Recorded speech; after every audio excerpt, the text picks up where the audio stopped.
Good evening friends. मी विजय जाधव, श्रीजी क्लासेसचा संचालक. आज तुम्हाला मी 10वीचं पहिल्या पार्टचं पहिलं चॅप्टर शिकवणार आहे. चॅप्टरचं नाव आहे linear equation in two variables. हे चॅप्टर 10वीला ऑप्शन सकट 10 ते 12 मार्कांसाठी विचारलं जातं. तर बघूया आपण linear equation in two variables. सर्वात आधी बघणार आपण linear equation in two variable म्हणजे काय. 2x + 3y = 5 असं एक इक्वेशन दिलं आहे. या इक्वेशनमध्ये x हा व्हेरिएबल आहे आणि y हा दुसरा व्हेरिएबल आहे. पहिला व्हेरिएबल दुसरा व्हेरिएबल आणि दोघांची जी पॉवर आहे किंवा डिग्री आहे ती किती आहे, 1 आहे. तर याला म्हणणार मी linear equation in two variable. Linear म्हणजे काय, पॉवर 1 असणे, आणि टू व्हेरिएबल म्हणजे काय, 2 व्हेरिएबल पाहिजेत इक्वेशनमध्ये. त्याला म्हणणार आपण linear equation in two variable. याला मी सोप्या भाषेत असं सांगणार, something into x plus or minus something into y equal to something.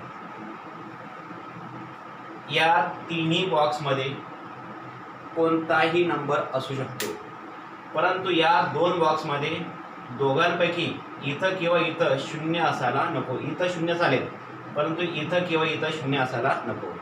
तर या फॉर्मला म्हणणार मी linear equation in two variable. याच्यात 2 व्हेरिएबल दिसतात आणि दोघांची पॉवर दिसेल 1. तुम्ही याची पॉवर जर 2 केली, याची पण पॉवर 2 केली, याला आपण लिनियर व्हेरिएबल म्हणू शकत नाही.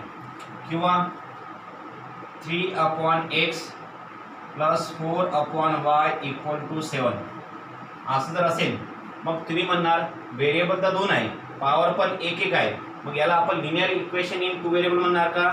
तर मी म्हणेल नाही. का बरं? कारण की मित्रांनो, याची जरी पॉवर 1 दिसते, परंतु हा व्हेरिएबल डिनॉमिनेटरला आहे. आपल्याला जे व्हेरिएबल पाहिजे ते डिनॉमिनेटरला नको. तर याला मी आत्ता तरी मी याला linear equation in two variable म्हणणार नाही. कारण की 3 × x⁻⁻1 4 × y⁻⁻1 = 7. याला जर तुम्ही न्यूमिरेटर आणलं तर याची पॉवर आता इथं खाली असताना प्लस आहे, वरती जर आला न्यूमिरेटरला तर याची पॉवर मायनस होते. पॉवर काय होते, मायनस. मग मायनस पॉवर जर असेल, -1 पॉवर जर असेल, तर याला आपण लिनियर इक्वेशन म्हणू शकत नाही. परंतु याला मी कन्वर्ट करू शकतो. याला मी लिनियर इक्वेशनमध्ये कन्वर्ट करू शकतो. कसं? तर बघा, 3 × 1/x + 4 × 1/y = 7. मी याला असं लिहू शकतो. नंतर put 1/x = a and 1/y = b. जर मी 1/x साठी a आणि 1/y साठी जर मी b ठेवला आणि हे जर मी याच्यात टाकलं तर हे कसं दिसेल, 3a + 4b = 7. आता a आणि b हे 2 आले व्हेरिएबल, दोघांची पॉवर दिसते आता 1, काहीच पॉवर नसले म्हणजे पॉवर असते 1.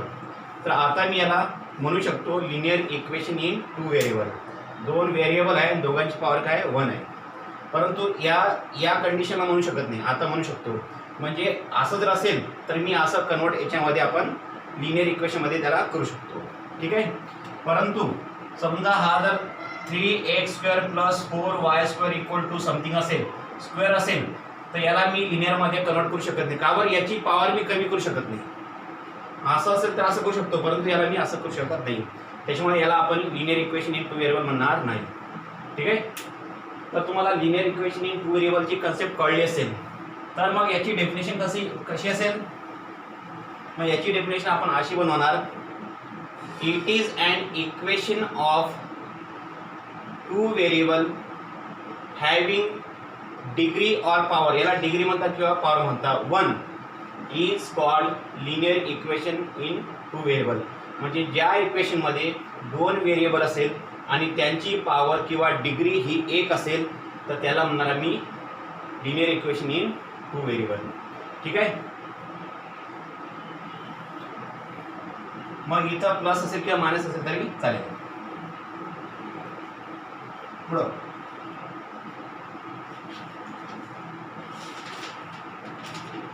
याचा जनरल फॉर्म बघू आपण. General form of linear equation in two variable. General form म्हणजे काय? ax plus by plus c equal to 0. a म्हणजे कोणताही नंबर, b म्हणजे कोणताही नंबर, c म्हणजे कोणताही नंबर. कोणताही नंबर फक्त याच्यामध्ये या a आणि b मध्ये या दोघांपैकी हा किंवा दोन्ही शून्य असायला नको. ए आणि बी शून्य व्यतिरिक्त कोणताही नंबर चालेल. इथं बरं का, इथं हा सी शून्य चालू शकतो. तर हा झाला जनरल फॉर्म. याला मी असं लिहू शकतो पुढच्या स्टेपला मी, ठीक आहे. तो ये हो गया इसका general form. Okay, A is not equal to 0, B is not equal to 0. त्याला म्हणणार आपण general form of linear equation in two variable. ठीक आहे. पुढं आहे मित्रांनो simultaneous linear equation.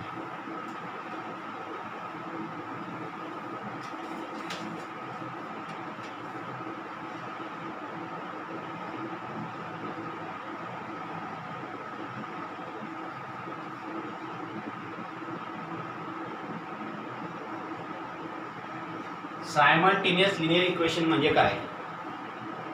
3x plus 2y equal to 5 and 2x plus 9y equal to 6. जेव्हा दोन लिनियर इक्वेशन एकत्र येतात तेव्हा म्हणणार आपण त्याला सायमल्टेनियस लिनियर इक्वेशन. जेव्हा दोन linear equation in two variable एकत्र घेतो आपण त्यावेळेस म्हणणार त्याला आपण सायमल्टेनियस लिनियर इक्वेशन. समजलं? मग हे घ्यायचं आणि याला सॉल्व करायचं. आता याला सॉल्व करण्यासाठी पुन्हा 4 पद्धत आहे. पहिली पद्धत काय? By eliminating equating coefficient. म्हणजे काय? हे जे कोइफिशियंट असतात, आता याचा कोइफिशियंट x, याचा कोइफिशियंट किती आहे? 2 आहे. म्हणजे यांना सेम करायचं, एक तर याचा कोइफिशियंट किंवा याचं, आणि ते एलिमिनेट करायचं म्हणजे काढून टाकायचं. म्हणजे आपल्याला पुढच्या व्हेरिएबलची म्हणजे वाय याची व्हॅल्यू मिळेल. नंतर ती पुट केली आपण इक्वेशन 1-2 मध्ये तर तुम्हाला एक्स मिळेल. दुसरं काय? By eliminating variable by substitution method. म्हणजे याच्यामध्ये एक्स इक्वल टू समथिंग ठेवा आणि ती व्हॅल्यू याच्यात टाकून द्यायची, सबस्टिट्यूट करायची, तर तुम्हाला वायची व्हॅल्यू मिळेल. आणि वायची व्हॅल्यू भेटली की मग पुन्हा याची टाकायची, तुम्हाला एक्सची व्हॅल्यू मिळेल. ठीक आहे. ही दुसरी मेथड. तिसरी मेथड आहे ग्राफिकल मेथड. ह्या मेथड मी तुम्हाला सर्व समजून सांगणार आहे, काय काळजी करू नका. ग्राफिकलमध्ये काय? हे दोन इक्वेशन दिलेले असतील, मग याच्यासाठी एकसाठी कोणते पण 2-3 पॉईंट घ्यायचे, त्याच्यावरनं या दोघांचा वापर करून वायची किंमत काढायची. एक्स आणि वायचे कोऑर्डिनेट मिळाल्यानंतर आपण ते ग्राफमध्ये प्लॉटिंग करणार. नंतर मग 2 लाईन निघतील, 2 लाईन येतील आणि त्या 2 लाईनी जिथं इंटरसेक्ट करतील ते असेल तुमचं एक्स आणि वायचं आन्सर. आणि चौथी मेथड आहे डिटर्मिनंटची. त्याच्यामध्ये क्रॅमर्स रूलनुसार आपण एक्स आणि वाय काढणार. तर या सर्व मेथड मी तुम्हाला आता एक्सप्लेन करणार आहे. ओके, या चॅप्टरमध्ये. तर बघा, सर्वात आधी पाहू आपण आता टाईप नंबर 1 एक्सरसाइज पहिली आहे. एक्सरसाइजला म्हणणार मी टाईप. पहिल्या टाईपचे आपण एक्झाम्पल घेत आहोत. ठीक आहे. Solve the following simultaneous equation. Question काय आहे? Solve the following simultaneous equation. Example number 1, 3a plus 5b equal to 26. a plus 5b equal to 22. Okay. याच्यात काय दिलं आहे? याच्यामध्ये 2 लिनियर इक्वेशन दिलेले आहे. हे सायमल्टेनियस इक्वेशन दिलं आहे आणि काय म्हटलं आहे? सॉल्व म्हटलं आहे. सॉल्व म्हणजे काय? इथं ए आणि बी या हे जे 2 व्हेरिएबल आहे ए आणि बी यांच्या व्हॅल्यू मी इथं काढेल. बघा, 3a plus 5b equal to 26 याला म्हणणार मी इक्वेशन नंबर 1. ए प्लस 5b 22 याला म्हणणार मी इक्वेशन नंबर 2. याच्यामध्ये सर्वात पहिले असं चेक करायचं एचा कोएफिशियंट इथं 3 आहे, इथं किती आहे 1 आहे, इथं सेम आहे का दोघांचा कोएफिशियंट नाही. बीचा कोएफिशियंट 5, याच्यामध्ये पण बीचा कोएफिशियंट 5, दोघांचा कोएफिशियंट सेम आहे. भलेही इथं साईन सेम असो किंवा नसो, फक्त कोएफिशियंट का पाहिजे दोघी इक्वेशनमध्ये एखाद्या व्हेरिएबलचे सेम पाहिजे. आता इथं सेम जर असेल कोएफिशियंट आणि दोघांना जर सेम साईन असेल तर इथं मायनस करायचं. काय करायचं म्हणजे इक्वेशन 1 मायनस इक्वेशन 2 असं लिहिण्याची गरज नाही, डायरेक्ट असं मायनस करायचं, मध्यभागी मायनस लिहायचं. हा मायनस दिल्यामुळे हे जे खालचे इक्वेशन आहे सेकंडवालं याची साईन चेंज होतात. प्लस असेल तर मायनस होईल, प्लस असेल तर मायनस होईल, प्लस असेल तर मायनस होईल. आता हे जे साईन घेतल्यानंतर आता हे ऑपरेट होतील, हे आधीचे साईन काय होतील निघून जातील. मग 3a मायनस ए इथं उरेल 2a, 5b plus 5b minus cancel, 26 मधून 22 गेला उरला किती 4. a इक्वल टू हा तिकडं डिवाइडला जाईल, मग a ची व्हॅल्यू आली तुमची 2. ठीक आहे. आता ही a ची व्हॅल्यू 1 मध्ये किंवा 2 मध्ये पुट करा. पुट इन इक्वेशन 1 आपण 1 मध्ये पुट करू. मग 3 × 2 plus 5b equal to 26, 5b equal to 26 as it is. हा 3 to the 6 तिकडं मायनस होईल. 5b इक्वल टू इथं आला 20. मग b साठी काय येईल 20/5 म्हणजे किती येईल तो 4. 5 4 जा 20 म्हणजे b ची व्हॅल्यू काय आली, मग b ची व्हॅल्यू आली 4. मग शेवटी आपण असं लिहिणार a इक्वल टू 2 आणि b इक्वल टू 4. हे झालं तुमचं फायनल आन्सर. ठीक आहे. तर हे आपण केलं पहिल्या मेथडनुसार. पहिली मेथड कोणती, बाय एलिमिनेटिंग काय कोएफिशियंट इक्वेटिंग ऑफ कोएफिशियंट, म्हणजे कोएफिशियंटला इक्वेट करायचं, सेम करायचं आणि त्याला एलिमिनेट करायचं. ठीक आहे, समजलं असेल. दुसरे एक्झाम्पल पाहू.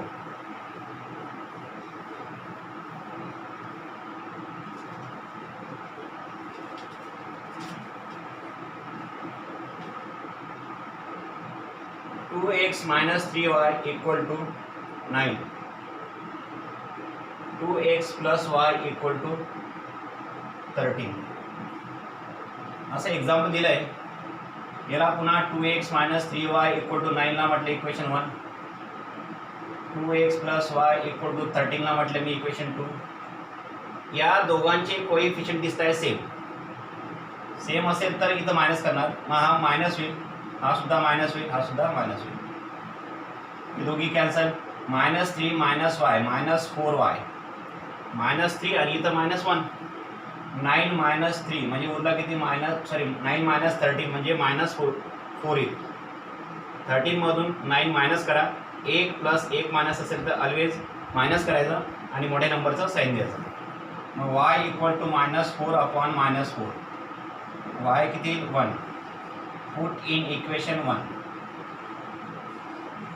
1 मध्ये ठेवा किंवा 2 मध्ये ठेवा. 2x minus 3 × 1 equal to 9.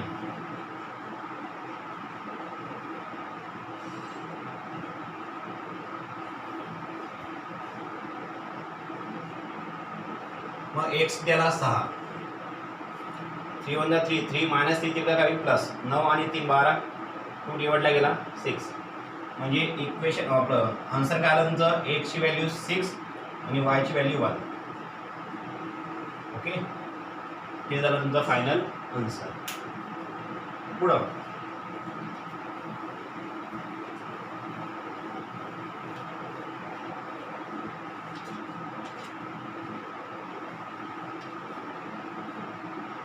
तिसरं एक्झाम्पल आहे 5m minus 3n equal to 19. m minus 6n equal to -7. विद्यार्थी मित्रांनो 5m minus 3n equal to 19 याला म्हटलं मी equation 1. m minus 6n equal to -7 याला म्हटलं मी इक्वेशन नंबर 2. ओके, आता समजा जर मी एम इथं म्हणा याचा कोएफिशियंट 5 आहे, याचा 3 आहे, याचा किती आहे 6 आहे. इथं कोएफिशियंट सेम नाही आहे, इथं सुद्धा सेम नाही. जर कोएफिशियंट सेम नसेल तर आपण दुसऱ्या मेथडने करू शकतो. दुसरी मेथड म्हणजे काय, बाय एलिमिनेटिंग सबस्टिट्यूशन. म्हणजे सबस्टिट्यूट काय होणार, मी ही एम हा जो एम आहे तो इथं ठेवला, मी याला मी पाठवलं तिकडं, हा मायनस तिकडं काय होईल प्लस होईल. आणि हे मी सबस्टिट्यूट करेल इक्वेशन 1 मध्ये. Put in equation 1. मग हा 5 एम ची किंमत 6n-7, हा -3n ॲज इट इज आधीपासून. म्हणजे एम साठी मी ही किंमत ठेवली इथं, हा -3, हा n as it is equal to 19. 5 6 जा 30n, 5 7 जा 35, -3n इक्वल टू 19. n असलेली व्हॅल्यू दोन टर्म आहे, 30n आणि -3n. 30n मधून 3n गेला, उरला किती 27n. हा -35 तिकडं प्लस होईल, यांची ॲडिशन येते 54, 35 आणि 19. मग हा n 54n इथं राहील, 27 तिकडे गेला डिवाइड राहील. n किती आला तुमचा 2. मग n equal to 2 put in equation 1 मध्ये ठेवा पुन्हा. मग 1 मध्ये किंवा 2 मध्ये, 2 मध्ये ठेवलं तरी पण चालेल, 2 मध्ये ठेवतो मी, 2 मध्ये ठेवतो. 1 मध्ये बी चालेल, 2 मध्ये बी चालेल. 2 मध्ये जर ठेवलं मी तर m as it is -6 into n ची व्हॅल्यू 2, हा -12 तिकडे काही प्लस, हे किती आला 5. म्हणजे m 5 आणि n. ओके, ही झाली तुमची काय दुसरी मेथड, बाय एलिमिनेटिंग. कसं काय एलिमिनेट करून, सबस्टिट्यूशन मेथड. म्हणजे याच्यामध्ये मी बोललो तुम्हाला, तुम्ही एक तर एम इथं ठेवलं असतं ते पण चाललं असतं, किंवा एनला इथं ठेवलं असतं, एमला तिकडं पाठवलं असतं, मानसा पुन्हा डिवाइडला गेला असता, तसं केलं असतं ते पण चाललं असतं. म्हणजे काय करतो आपण, या दोघी व्हेरिएबलमधून एक व्हेरिएबल इथं ठेवायचा आणि बाकीचं तिकडं पाठवून हे जे पण असेल ते करायचं सबस्टिट्यूट पहिल्या इक्वेशनमध्ये. ठीक आहे, तर ही दुसरी मेथड. परंतु विद्यार्थी मित्रांनो, तुम्हाला जेव्हा एक्झाम्पल सॉल्व करायला म्हणतात तेव्हा तुम्हाला फक्त ग्राफिकल किंवा Cramer's rule, solve by graphical method किंवा सॉल्व बाय क्रॅमर्स रूल असं म्हटलं जातं. या ज्या पहिल्या 2 मेथड्स आहे यांचा उल्लेख होत नाही, म्हणून आपण पहिली जी मेथड होती बाय एलिमिनेटिंग इक्वेटिंग कोएफिशियंटला इक्वेट करायचं आणि सॉल्व करायचं, त्या मेथडून आपण सॉल्व करणार. आता याचा आन्सर काय आलं आहे 5 आणि 2. आता हेच एक्झाम्पल मी आधीचा पहिल्या टाईपनुसार मी सॉल्व करून दाखवतो. कसं पहा, आन्सर दोघांचं काही सेम येते का आपण पाहू. 5m -3n equal to 19, equation 1. m -6n equal to -7, equation 2. आता याचा कोएफिशियंट 5 आहे, याचा कोएफिशियंट 1 आहे. दोघांचा कोएफिशियंट सेम आहे का, नाही. मग मी सेम करेल, म्हणजे हा जास्त आहे ना, मग हा जो पण असेल त्याच्याने याला मल्टिप्लाय करा इक्वेशन 2ला. मग 2ला जर इक्वेशन 2ला जर मल्टिप्लाय केलं तर 5 इंटू m 5m, 5 6 जा 30n -35. इक्वेशन बदललं म्हणून मी इक्वेशन म्हटलेलं 3. 2 इक्वेशन कसं झालं, असं झालं, हे मल्टिप्लाय करून, म्हणून याला म्हटलं 3. या 3च्या खाली पहिले इक्वेशन घ्या. पहिलेच का बरं घेतलं आपण, कारण की आता हे सेम आले म्हणून. या 3चं आणि पहिल्याचं, तिसऱ्यातला m चा कोएफिशियंट आणि पहिल्यातला m चा कोएफिशियंट काय सेम आहे. हे जर सेम झालं इथं मायनस करायचं, इथं मायनस होईल, हा प्लस होईल, हा मायनस होईल. मग हे दोघी काय होतील कॅन्सल. -30 + 3 -27n, -35 -19 म्हणजे मायनस ॲडिशन करायची आणि मायनस साईन द्यायचं. मग n इक्वल टू -54/-27. आन्सर येईल 2. Put in equation 1. n ची किंमत ठेवायची, पुट इन इक्वेशन 1 मध्ये याची व्हॅल्यू ठेवा. n बरोबर 2 आला ना, ठेवा. मग काय येईल 5 इंटू 2 -3n इक्वल टू 19. हा 10 होईल, तो तिकडचा 19 इकडे काय होईल मायनस होईल आणि याला तिकडे घेऊन जा. हा इकडचा मायनस तिकडे काय होईल प्लस होईल. 10 मायनस 19 उरला -9. हा तिकडे प्लस झाला बरं का. एक सेकंद ना. मायनस मायनस प्लस झाला. पुट इन इक्वेशन काय ठेवलं मी 1 5m 5 × 2 - 3 इथं 2 6. इथं यांची किंमत नाही ठेवली राजा मी चुकीची किंमत ठेवली 5m. मला m ची किंमत काढायची आहे n आलेला आहे 5m as it is -3 × n ची किंमत किती आहे 2 = 19. 5m ॲज इट इज 19 3 2 6 -6 तिकडे काय प्लस म्हणजे 5m = हे किती आले 25 म्हणजे m = 25/5 किती आला m किती आला 5 आला ना. हे पहा m 5 आणि हा n 2 आला. त्या पद्धतीने सुद्धा उत्तर काय येत आहे सेम येत आहे. म्हणून तुम्ही हीच पद्धत वापरायची कारण की ही पद्धत काय सोपी आहे. ओके आणि किचकट नाही आहे. पुढचं एक्झाम्पल बघूया आपण.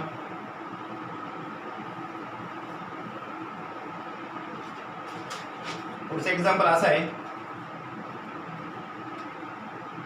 1/3x plus y = 10/3 2x plus 1/4y = 11. Okay आता इकडे बघा. इकडं पुन्हा 2 व्हेरिएबल दोघांची पॉवर 1 1 इथं पण 2 व्हेरिएबल पॉवर 1 1 परंतु याचा जो कोएफिशियंट आहे हा कसा आहे फ्रॅक्शन मध्ये आहे. मग असं जर दिलं असेल तर आपल्याला काय करणार मी याला by multiplying 3 to both side. दोन्ही साईडला जर मी मल्टिप्लाय 3 ने केलं 3 नेच का केलं कारण की हा 3 काय होईल कॅन्सल होईल म्हणून 3 3 डिशूम 3 3 डिशूम इथं उरला किती x + 3y = किती 10. याला म्हटलं मी आता इक्वेशन नंबर 1. इकडं पण काय करेल मी बाय मल्टिप्लाइंग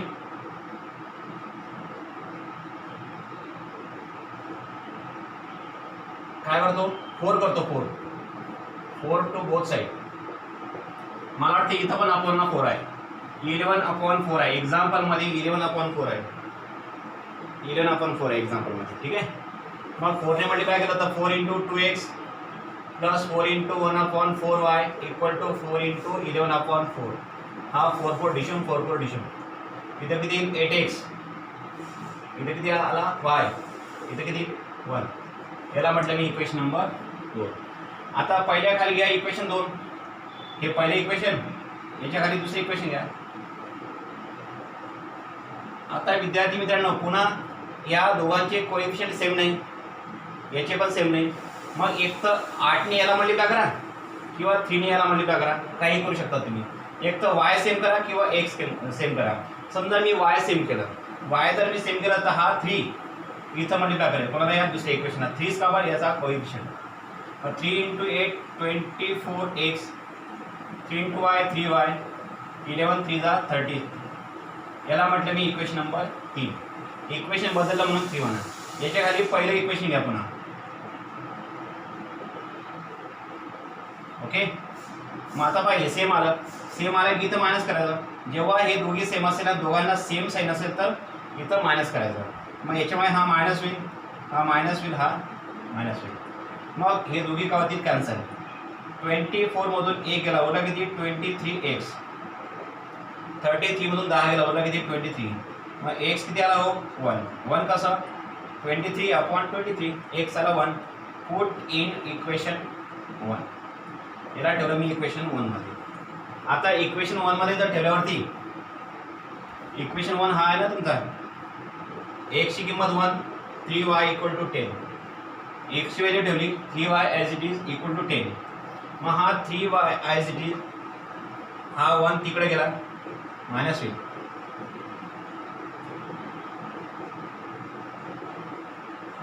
y किती आला मग 3. मग शेवटी घेणार तुम्ही x = 1 आणि y = 3. हे असेल तुमचा फायनल आन्सर. समजलं असेल असं मला वाटतं. ओके पुढचं एक्झाम्पल मित्रांनो पूर्ण चॅप्टर शिकवेल मी तुम्हाला. मी जेवढं शिकवत आहे व्हिडिओला पॉज करायचं आणि हे लिहून घ्यायचं वहीवरती. 10 ते 12 मार्क तुम्हाला पहिल्या चॅप्टरचे मिळालेच पाहिजे, सर्व कळेल.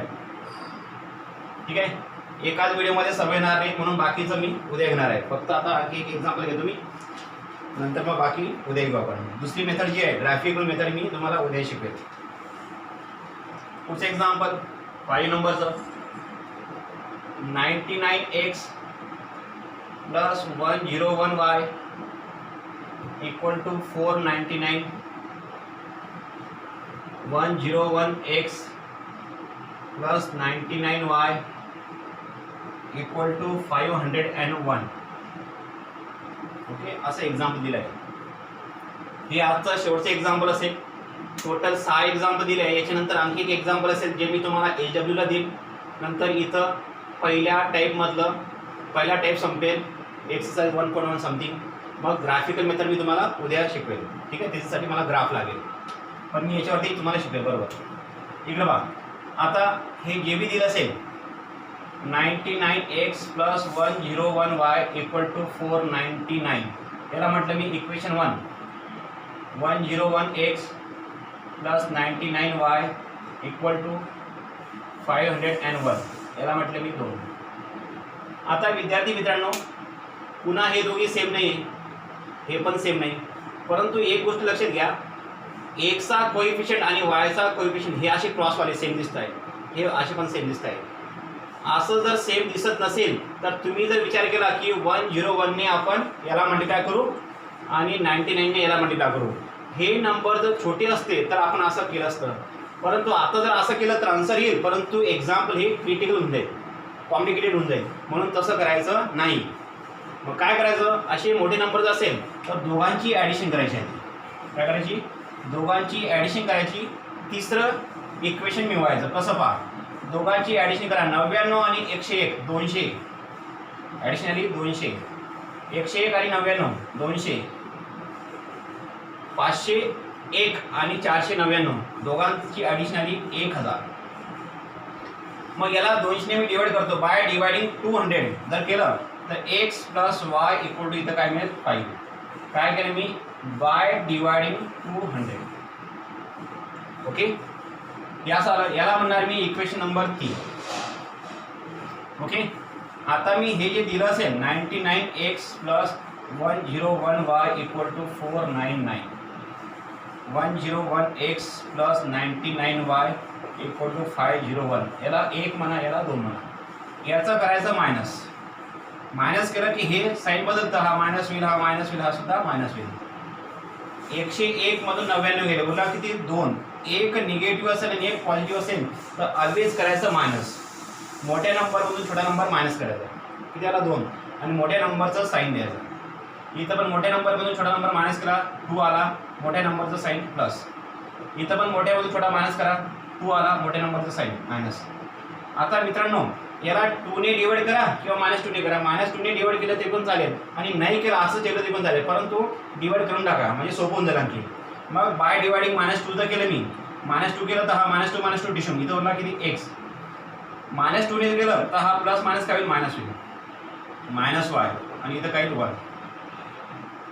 बाय डिवायडिंग -2 ऐका बरं का, -2 डिशून -2 केला तर हा डिशून होईल, प्लस मायनस काय मायनस, म्हणून हा मायनस.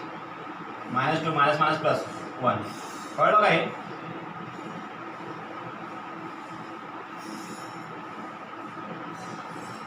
ओके, इथं आला किती 1 येईल, मायनस मायनस डिशून, इथं 1 प्लस मायनस मायनस होईल 2 डिशून, मायनस मायनस डिशून 2 वजा 2 असं. याला म्हणणार मी इक्वेशन नंबर 4. आता इक्वेशन 3 आणि 4 हे जवळ घेणार.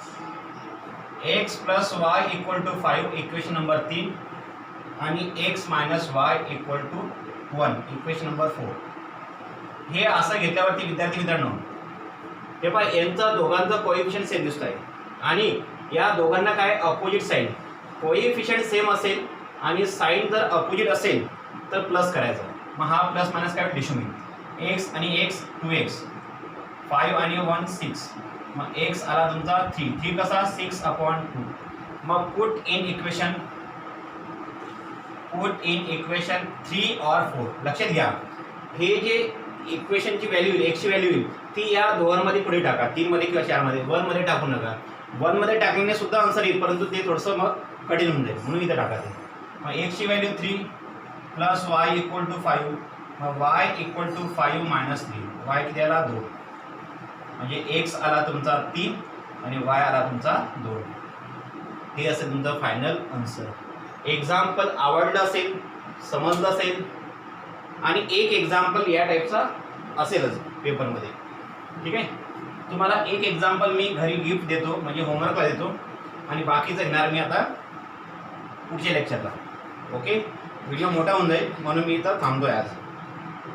हे एक्झाम्पल तुम्हाला गिफ्ट म्हणजे HWला 49x minus 57y equal to 172 comma 57x minus 49y equal to 252. Okay, याच्यामध्ये एक्सची व्हॅल्यू यायला पाहिजे 7 आणि वायची व्हॅल्यू यायला पाहिजे 3. असं आन्सर येतं आहे का, तुम्ही घरी चेक करायचं. आणि जर आलं तर समजून घ्यायचं, मिशन कामयाब हो गया हमारा. ठीक आहे बच्चो लोग, काही काळजी करू नका, पूर्ण चॅप्टर तुम्हाला नीट कळेल. फक्त व्हिडिओ बघत राहा, आणि आवडलं असेल तर लाईक करा, सबस्क्राईब करा, तुमच्या फ्रेंडला शेअर करा. ठीक आहे, चला बाकी जाऊ द्या.